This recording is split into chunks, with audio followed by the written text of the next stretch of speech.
បាទជំរាបសួរដល់បងប្អូនថ្ងៃនេះចូលមករៀនទី23រៀនភាសាកូរ៉េដោយខ្លួនឯងហើយការអានភាសាកូរ៉េនោះសូមមេត្តាកាន់តែភ័យទុកទុកពីមុនព្រោះក្រែងអានភាសាកូរ៉េទៅនោះมันត្រូវនឹងអក្ខរាវិភាសាកូរ៉េសូមមេត្តាភ័យទោសហើយការអានខុសនោះសូមមេត្តាជួយណែនាំផងចុះបាទនេះគ្រាន់តែការរំលឹកពាក្យបន្ថែមទៀតបាទឥឡូវចាប់បានហើយរៀនបង្កើតវីដេអូរបស់ខ្លួនឯងហើយទី1បើថា coder atom coder atom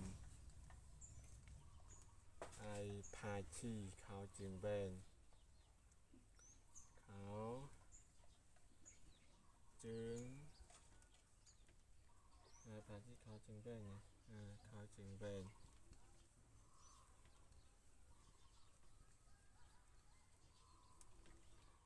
ហើយផាជីខោជើងវែងផាន់ផាជីខោជើងខោខ្លីផាន់ផាជីខោខ្លីហ្នឹងភីអ៊ុតអាវភ្លៀងភីអ៊ុតអាតាអាវភ្លៀងភីអ៊ុតអាវភ្លៀង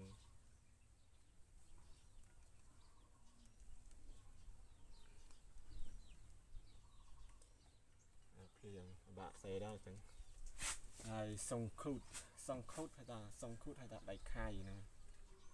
សងខូតហៅថាដៃខាយ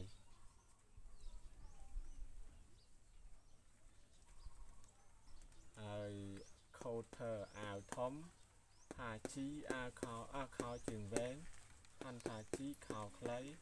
ភីអ៊ុតអាវភ្លៀង